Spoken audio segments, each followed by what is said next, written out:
네, 안녕하세요. 이번 영상부터 이제 관련도를 보면서 좀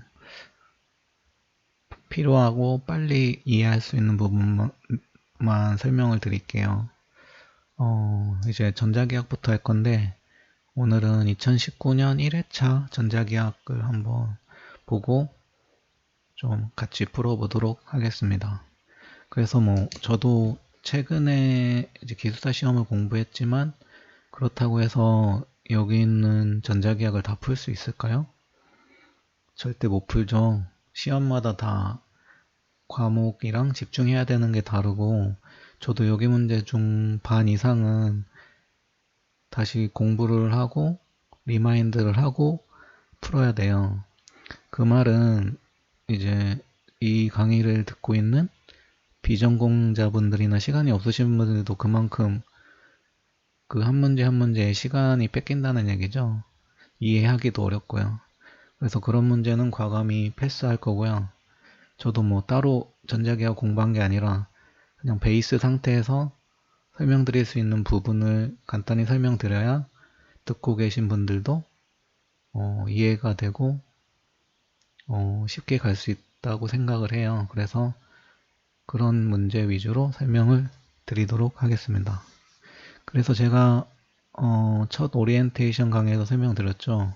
저희가 전자기학 목표는 40점에서 50점. 그러면은 8문제에서 10문제만 한번 풀어보자 이 말입니다. 그래서 한번 봅시다. 1번은 패스.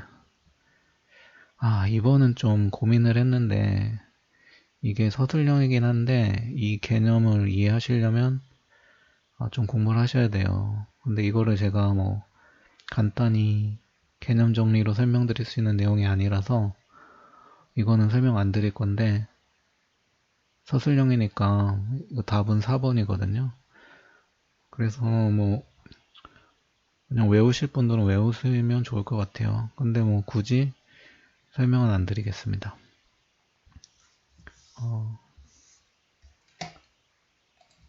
그리고 3번은 푸셔야 돼요. 죄송합니다. 3번은 푸셔야 돼요. 제가 전자계약 첫 강의에서 좀 분류에 대해서 설명을 드렸죠. 요 와류소는 전하가 이동하는 자계 쪽에서 생기는 현상이에요. 그래서 제가 첫 강의에서 알려드렸듯이 이런 자성체가 있죠. 이런 자성체에 어떤 자계가 가해지면 이때 이제 저희가 소위 말하는 NS극의 성질을 갖는 자극의 성질을 갖는 어떤 성질을 갖게 된다고 했어요. 그때 이제 발생되는 현상 중에 하나가 와류손이에요. 그래서 이런 자성체에 자기장이 H도 되고 공급되면은 이제 뭐라고 했죠? 자기장이 형성되면 이제 저희가 흔히 말하는 패러데이 법칙이 있죠. 그래서 이렇게 자기장이 이 공급되는 자기장이 변화되면은 이 자기장의 변화를 관성의 법칙처럼 억제하면서 마이너스 그러니까 억제하기 위한 이 소위 말하는 기전력 전압이라고 이해하세요. 이게 생기는 게 패러데이의 법칙이에요. 그래서 이제 저희 오메 법칙 아시죠? 오메 법칙. 그래서 그래서 이쪽이 전압이잖아요. 여기가 저항. 그럼 이쪽은 V는 IR에서 전류가 흐르죠. 똑같아요. 여기서 지금 전압이 생겼다고 생각해요. E라는. 요 자성체에도 저항이 있을 거 아니에요. 그러면 여기에 전류가 흐르는 게 전류가 이쪽에도. 근데 그 전류가 이렇게 자기장 방향에서 회전하는 성분처럼 생겨요. 그래서 와류, 회전하는 전류. 그래서 이거를 우리가 와류라고 해요. 그리고 와류 손이라는 건 어떤 뭐 도체가 됐든 이제 전류가 흘러서 전류가 어떤 선로의 저항에 흐르잖아요. 그러면은 I 제곱 R이라는 열이 발생해요. 이건 실제로 뭐 이걸 이용하는 것도 있지만 우리가 전동기 같은 부하를 사용할 때는 이거는 그냥 손실이죠, 손실. 그래서 이제 이거는 열을 발생하는 손실이에요, 와류손. 그래서 이 와류손이 어떤 건지는 이런 개념으로 이해를 하시면 됩니다. 그래서 와류손은 주파수의 제곱, 그리고 자속 밀도의 제곱, 그리고 저도 이거 어디서 다운받은 건데 이건 좀 잘못 나온 것 같아요. 그리고 T라는 두께의 비례해요. 근데 여기 보면은 생뚱맞게 로우라는 게 있죠. 요 저항률 자체는 와류선이랑 아무 상관이 없다. 그래서 답은 3번이 됩니다. 그래서 와류선에 대한 문제를 풀 때는 거의 요 공식을 이용한 문제들이 나올 거예요. 그래서 아까 설명드렸던 와류선 개념 좀 이해하시면서 이게 자속이랑 그다음 주파수 그리고 두께에만 연관을 받는다. 그 정도 알면 되겠습니다.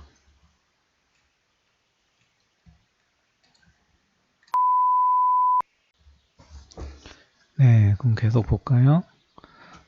일단은 4번 패스,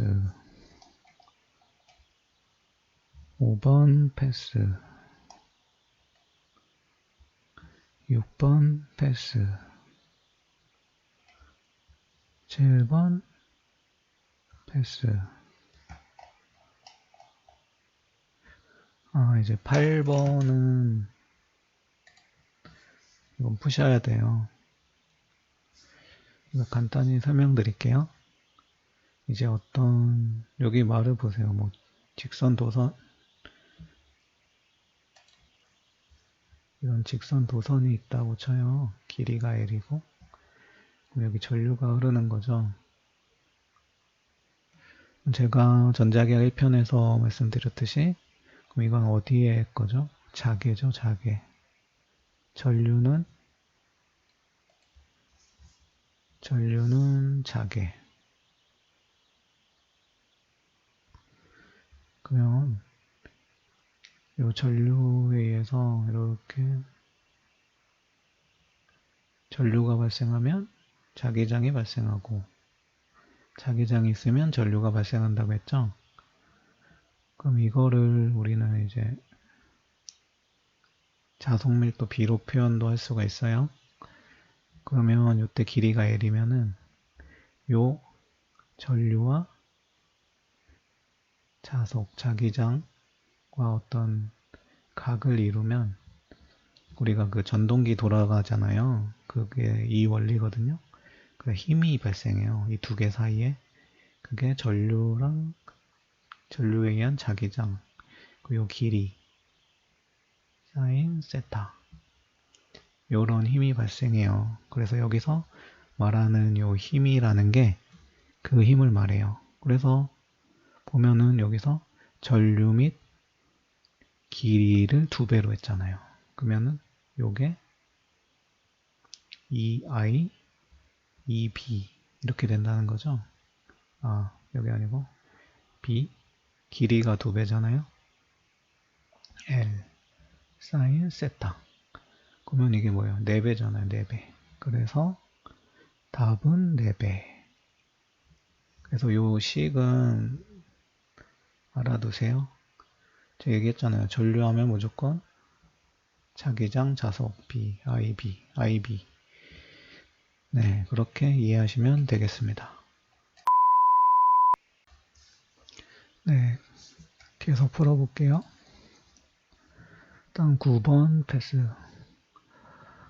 그리고 10번은 뭐 어려울 수도 있는데 이건 좀 푸는 게 좋을 것 같아요. 그래서 뭐 이게 뭐 깊이 들어가면 끝도 없는 내용인데 일단은 좀 쉽게 그래도 외우시거나 이해할 수 있도록 한번 해볼게요. 일단 제가 1강에서 얘기했죠. 맥스웰 방정식은 우리가 보는 전하가 정지되어 있는 쪽에서 보는 전개 쪽이랑 전하가 움직이는 자개, 이 두 개의 상호관계다. 그렇죠? 그래서 이거 딱 보시면 여기 뭐가 보이세요? 쪽에 BDEH가 나오죠? 여기서 전개가 뭘까요? 전개 자체가 2예요. 그리고 전속 밀도라는 D, 이 두 개는 전개 쪽이에요. 자개는 자속 밀도 B, 그 다음 자기장 세기 H. 이렇게 딱 보시면 돼요. 그래서 일단은 요거부터 볼게요. 이게 전개는 이제 정지에 있는 전하라고 생각하라고 하셨죠. 플러스 Q가 있으면 얘네는 이렇게 마이너스 쪽으로 발산한다고 해요. 그래서 여기에 임의에 이런 면이 있다고 보세요.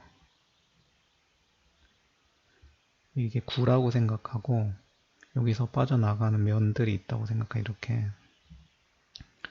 이게 이제 DS라고 표현되는 거고, 그럼 이게 나가는 양이 있잖아요. 그래서 여기서 요 면적을 다 합치면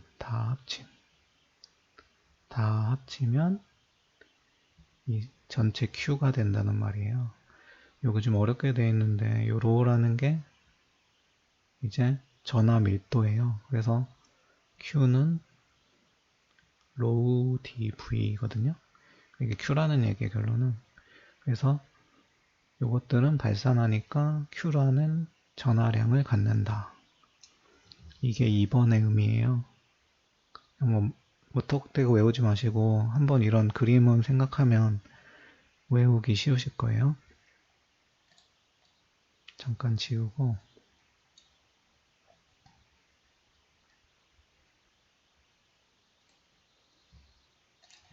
그럼 요 자개 쪽의 면적에 대해서 한번 보세요. 자개는 자석을 생각하라고 했죠, 제가.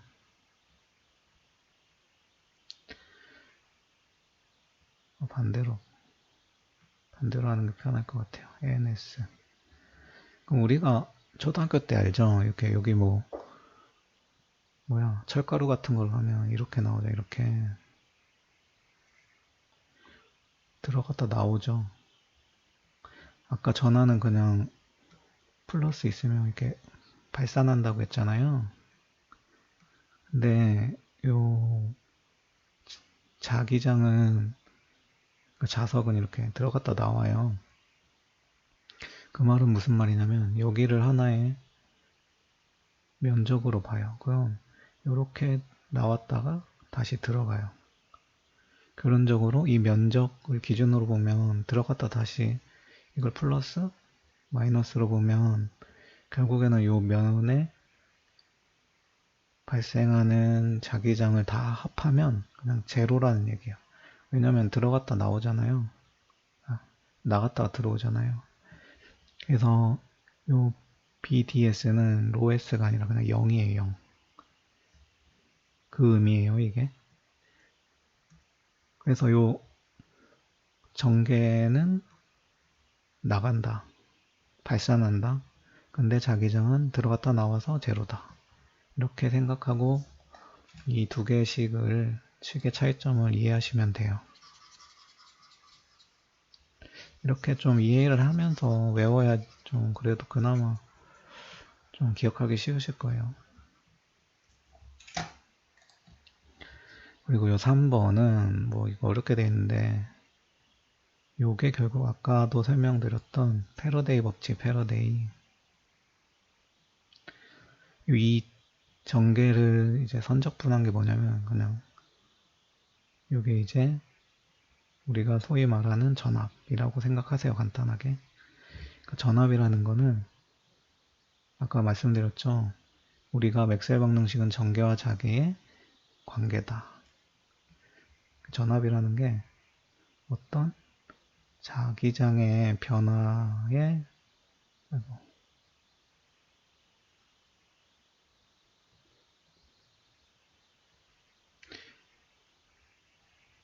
왜 이러냐? 자기장의 변화에 억제하는 방향으로, 그러니까 자기장이란 애들이 자체가 변화를 싫어해요. 관성의 법칙처럼. 그래서 이 변화를 억제하는 힘을 받게 되는데 그 힘의 원천이 요 전기장의 전압이라는 얘기예요. 그게 요 말이에요. 그래서 패러데이의 법칙이란 말이죠. 요게 자속 밀도인데 자속 밀도를 면적분한 거는 이제 자기장이 되죠. 그러니까 이게 마이너스 dt d파이가 돼요. 이게 인테그랄 자속 밀도를 면적분한 것. 뭐 이것까지는 아시고 이 정도 의미가 있다. 이게 패러데이 법칙을 얘기하는 거다. 그래서 이거는 맞는 식이죠.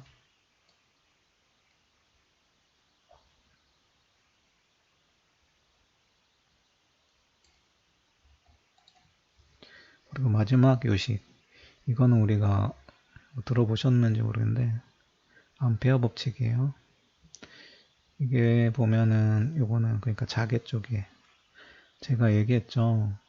자기장이 있으면 전류가 있고 전류가 있으면 자기장이 있다. 이게 자기장이죠.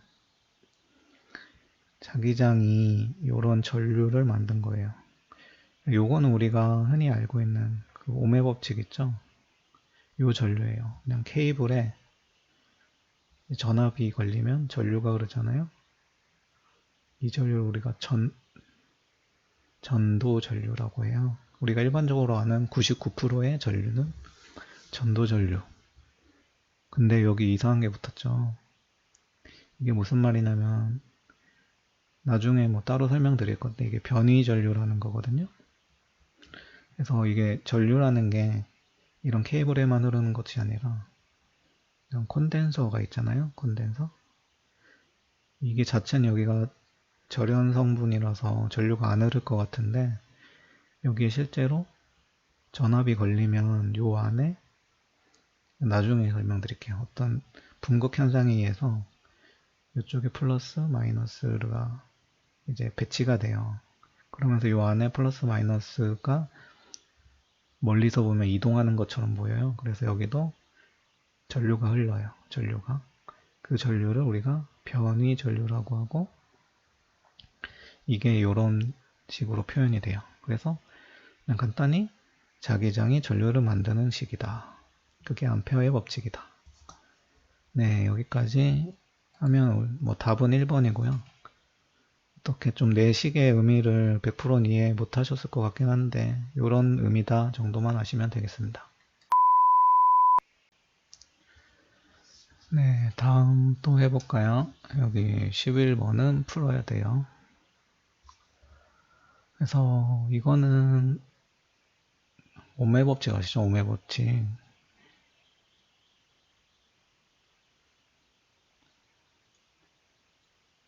전압, 저항, 전류.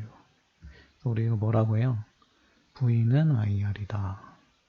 이게 우리가 전개 쪽에 전기회로라는 걸 이제 만들었어요. 근데 이거랑 같은 개념으로 이해하기 위해서 자개 쪽에 자기회로라는 거를 개념을 세운 거예요. 세운 거. 이제 전개로처럼 비례 관계를 통해서 자결적으로 이해해보자. 그런 의미로 만든 거예요. 해서 이제 V는 IR과 이제 일맥상통하게 이해하시면 돼요. 그래서 V 대신에 NI는 이제 자기 저항 R, M 요거랑 저항이랑 같은 개념으로 좀 이해하시면 돼요. 그 다음에 I 대신에는 우리가 자개 쪽이니까 자기장 파이. 그래서 V는 IR과 같이 자기 쪽에는 NI는 RM 파이. 이게 이제 자기 회로의 뭐 오매 법칙 뭐 이런 식으로 이해하세요. 근데 이때 요 RM이라는 게 있잖아요. 우리가 요건 좀 아세요. 전기 저항에 우리 흔히 말하는 저항이라는 게 케이블이 있고 요게 길이가 L이고 요 면적이 A라면 요 저항 R은 요 이게 뭐 구리든지 알루미늄이라든지 하면 고유의 저항률이 있거든요. 그거에 비례하고 이제 요 단면적에 반비례하고 요 길이에 비례해요. 그거랑 같이 요 자기 저항도 그런 관계가 있어요. 그게 뭐냐면 이거는 mu AL 해서 요거는 저항이랑 똑같죠. 단면적에 반비례하고 길이에 비례한다. 제가 얘기했죠, 예전에. 첫 번째 강의에서 전개 쪽은 유전체라는 게 결국에 콘덴서거든요. 그쪽은 이제 입실론이라는 팩터, 유전율이 중요하고, 자개 쪽은 자성체의 투자율. 이게 뮤라고 했죠. 그래서 여기서 뮤가 나오는 거예요. 이거를 가지면 돼요. 그래서 RM은 뮤 AL. 그럼 여기 보면 투자율에 이게 투자율이잖아요. 투자율에 반비례한다. 이거 맞는 말이고. 단면적의 비례가 아니라 반비례. 회로 길이의 비례. 이거는 뭐 말도 안 되는 얘기고 단면적인 반비례하는데 길이의 비례. 그래서 답은 1번. 그래서 이렇게 오매 법칙은 다 아시잖아요. 그거랑 대응되게 자기 쪽에 만들어진 식이 자기 회로인데 V 대신에 NI, 그 다음에 I 대신에 파이, R 대신에 자기 저항 RM. 근데 RM은 요 저항식이랑 비슷한데 요 로우 대신에 이제 뮤분의 1인 들어간 거죠. AL은 똑같은데 로우 대신에 뮤분의 1만 좀 대칭해서 기억하면 더 암기하기 쉬울 것 같습니다.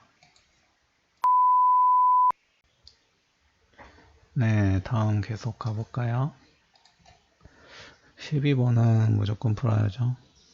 진짜 간단히 설명드릴게요. 우리가 일반적으로 요 땅 있죠, 땅. 접지. 이건 아시죠? 이게 양 플러스일까 마이너스일까요? 이거는 보통 중성이라고 하거든요. 땅은. 그러니까 이쪽에 어떤 전하가 플러스면 땅은 마이너스가 되고 이게 마이너스 전하면은 땅은 플러스가 돼요. 그래서 무조건 땡기죠, 땡겨. 서로 땡겨요. 그래서 우리가 접지를 왜 하냐. 이제 영전위를 만들려고, 중성점 전위를 만들려고 하는 거죠. 커다란 중성체니까 여기에 뭐 더 작은 양의 플러스 마이너스 전하를 접지시키면 이쪽으로 다 전류가 빠져나가서 중성을 만든다. 그래서 항상 여기 접지된 도체는 끌어당긴다. 왜? 이쪽이 전하가 마이너스면 플러스가 돼서 끌어당기고 양전하면 접지된 쪽은 마이너스가 돼서 끌어당기고 이 정도 이해하시면 되겠습니다. 네, 계속 볼까요? 자, 13번 패스. 자, 14번은 풀어야죠. 14번은 제가 아까 설명드렸죠. 어떤 도선에 전류가 흐르면 자기장이 발생해서 BIL 사인 세타라는 힘이 생긴다. 근데 여기서 요 전류가 흘렀을 때 직선 도체에서 반지름이 R이면 아니다. 여기서 죄송합니다. 이렇게 전류가 흐르잖아요. 여기서 거리가 R만큼 떨어진 곳에 그 어떤 자기장이 만들어지거든요. 이때 이 자기장은 이 R에 반비례하는 하고 전류에 비례하는 자기장이 만들어져요. 그래서 이 식을 여기다 넣으면은 이제 전류에 대한 식으로 나오잖아요. 그래서 이게 어떤 상수 곱하기 여기 보면 R이죠. R에 반비례하고 전류의 제곱에 비례하는 이제 힘으로 표현할 수 있어요. 그래서 여기 전자력이 두 도선 간에 전류가 흐르면 이 거리 R에 대해서 이쪽에도 자기장, 이쪽에도 자기장, 서로 상호작용에 의한 전자력이 생겨요. 어쨌든 R에 반비례한다. 해서 답은 3번이에요. 그래서 여기서는 요것만 아세요. 요거는 좀 자주 나오는 식이니까 이 식은 이렇게 이해하시면 될 것 같아요. 다시 한번 설명드리면 이제 요런 직선 전류가 흐르고 여기서 R만큼 떨어진 곳에서 자기장이 형성되면 그때 생기는 자기장은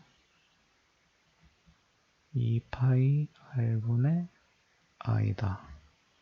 요 거리 R에 반비례하고 흐르는 전류에 비례하는 자기장이 생긴다.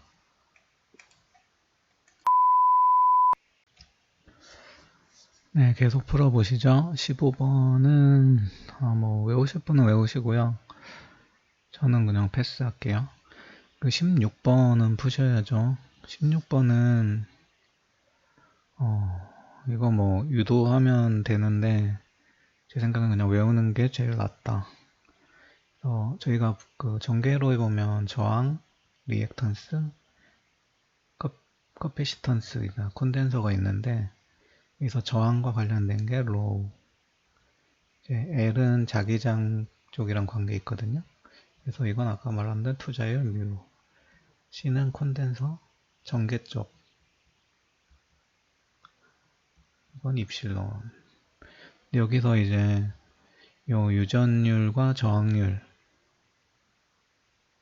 그러니까 콘덴서에 어떤 도체가 연결된 상태, 그런 상태에서는 RC는 두 개, 로우 입실론이라는 식이 이제 R은 로우 AL이랑 이제 C는 입실론 DA 이 식 통해서 유도할 수 있거든요. 이제 회로 이론을 통해서.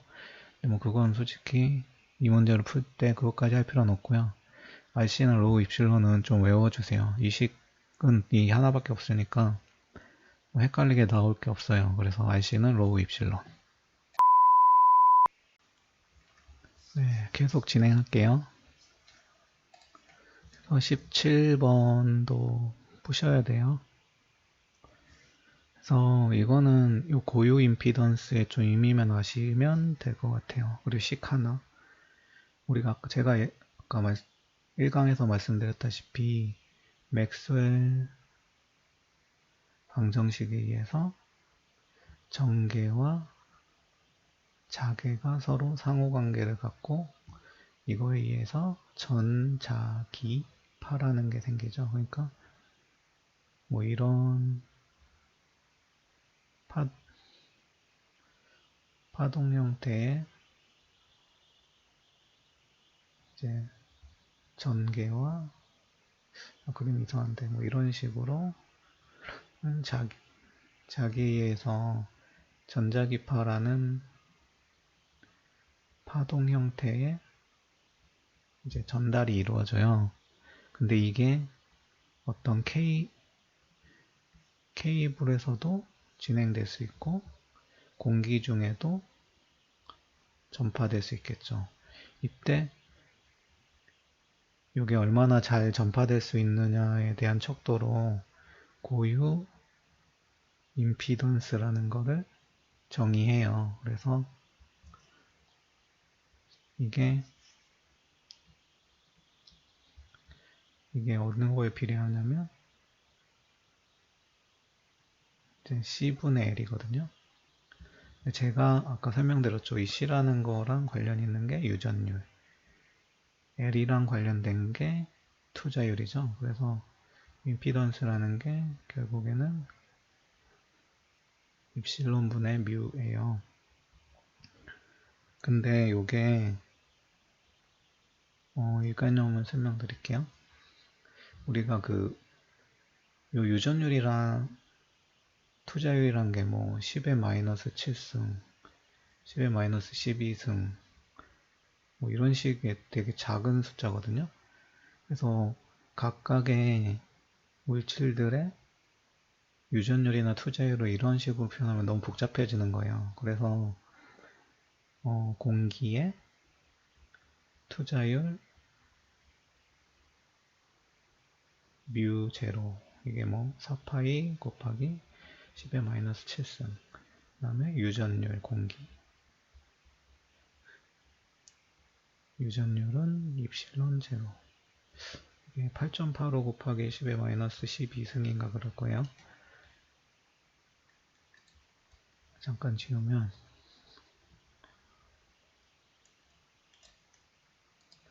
그래서 요 어떤 물체의 유전율이 입실론이라고 하면 이거를 입실론 제로의 입실론 R 이게 비유전율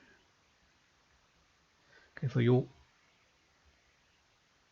요것과 실제 요 어떤 물질의 유전율 사이의 비로 나타내 버리는 거예요. 그럼 이게 뭐 10의 마이너스 몇 승으로 표현되지 않고 뭐 몇 점 몇몇몇 이런 식으로 표현될 거잖아요. 그래서 우리가 직관적으로 이 물질의 유전율이나 투자율이 크다 작다를 판단하는 거죠. 그래서 똑같이 투자율은 뮤는 뮤제로 이 비유전율로 표현하는 거예요. 어쨌든 그래서 그거를 여기다 아까 요 4파의 10의 마이너스 7승 8.85 10의 마이너스 12승을 한 정리된 식이 있습니다. 그거를 외우세요. 377 입실론 S 뮤 S 이게 R로 표현되는 데도 있고 S도 있는데 뭐 비투자율이란 개념만 아시면 돼요. 그래서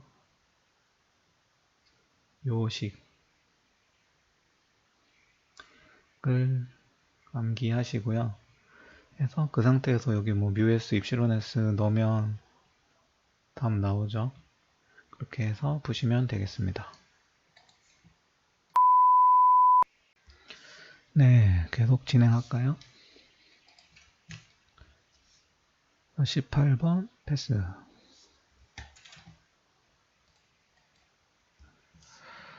19번 제가 웬만하면 계산 문제는 좀 안 하려고 했는데 19번은 이게 식 하나만 알면 그냥 산수로 계산하면 되거든요. 그래서 이런 문제는 잡으셔야 될 것 같아요. 그래서 이 개념만 알고 계시면 돼요. 아까 제가 전자기학의 자개 쪽에는 자개장색이 H 그리고 자속밀도 B 이렇게 있죠. 이 둘 사이에 관계식이 있어요. 그게 뭐냐면 B는 뮤 H죠. 여기서 지금 자계 이게 H예요. 그리고 그러면 이거 한번 보세요. 여기서 2800A 턴/m가 요 H예요. 그러니까 H는 2800A 턴/m. 그리고 B라는 게 웨버가 이제 자속이거든요. 근데 자속 밀도잖아요. 그러니까 웨버 퍼 메타 제곱. 이게 자속의 단위거든요. 그러니까 여기 웨버 대신에 6 곱하기 10의 마이너스 4승. 근데 여기 여기 이제 밀도니까 이제 4, 이게 웨버고, 요게 4, 근데 여기가 센티미터의 제곱이잖아요. 근데 요 메타 제곱으로 환산시켜줘야 돼요. 이게 좀 헷갈리니까 우리가 1cm는 0.01m잖아요. 이건 10의 마이너스 2승이에요. 요거는 4의 10의 마이너스 2승의 제곱 분의 6 곱하기 10의 마이너스 4승 하면 여기 b가 나와요. 그래서 계산을 해보면 이거 계산하면 이제 2분의 3이 나오거든요. 그래서 여긴 좀 지울게요.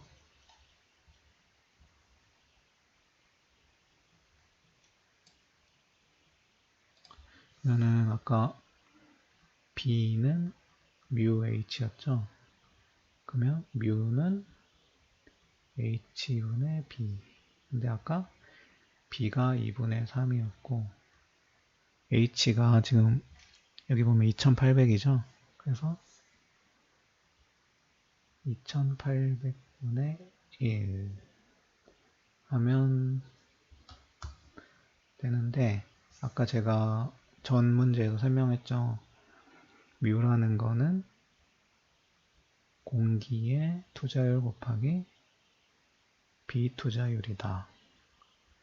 근데 이 수치는 좀 외워야 돼요. 그러니까 공기의 투자율 뮤 제로는 4파이 곱하기 10의 마이너스 7승이고 공기의 유전율은 8.85 곱하기 10의 마이너스 12승. 이거 두 개는 좀 외워야 될 것 같아요.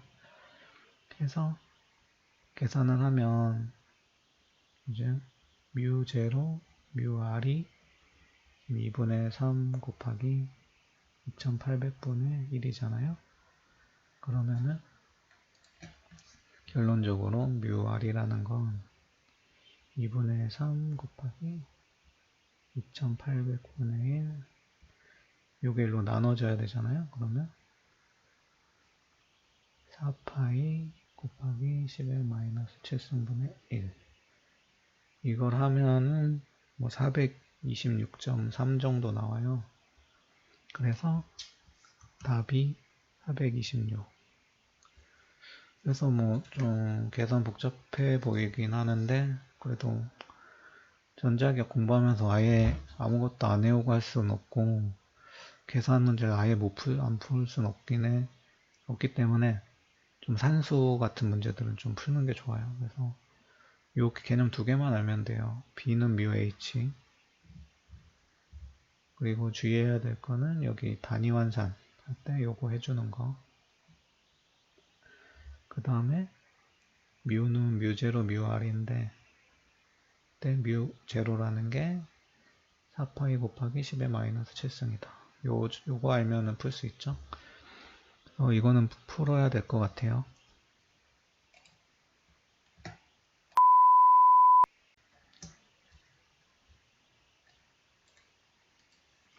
네, 마지막 요 20번은 풀어야 되죠. 그래서 제가 여기 보면 뭐 전화, 대전 이런 말 나오죠? 그럼 이게 전개로 보여야 돼요. 정지된 전화에서 이런 전화가 있다고 쳐요. 그러면 이거를 보면은 우리가 일반적으로 뭐 이런 도체가 있으면 이렇게 제가 아까 전화는 이렇게 전개가 전화에서 발산한다고 했죠. 이걸 전개 2. 그러면은 이제 일반적으로 도체에서 도체가 있고 여기서 이렇게 발산한다고 보거든요. 그래서 이때 발산되는 전개는 이 도체 표면에만 존재해요. 이 내부에는 없고 표면에만 있다. 그리고 이 나가는 방향에 어떤 수직 방향이고 도체 표면에만 분포하고 그리고 이 마지막 4번은 무슨 말이냐면 이런 거 보세요. 이렇게 이런 식으로 나가는 애. 그러니까 이런 원을 표면을 통과하는 애들의 이런 전개 밀도랑 이런 식으로 곡률이 작은 애들 나가는 애들 그럼 이쪽이 그 밀도가 더 높겠죠 이쪽보다 그 말이에요. 그러니까 이렇게 곡률이 크다는 말은 이렇게 더 뭐라고 해야 돼? 이게 더 기울기가 크다고 해야 되나? 그래서 전하 밀도가 더 높아요. 그래서 여기 보면은 그러니까 여기 딱 보시면 요 1번이랑 3번이 좀 말이 안 맞잖아요. 얘는 도체 표면에만 분포한다라고 돼 있고 표면에만 분포하는데 갑자기 내부에 존재한다고 돼 있고 그 둘 중에 하나가 답이죠. 근데 제가 아까 말씀드렸다시피 도체 표면에만 분포한다는 걸 기억하시고요. 수직 방향이고 곡률이 클수록 높다. 이 정도 하시면 될 것 같습니다.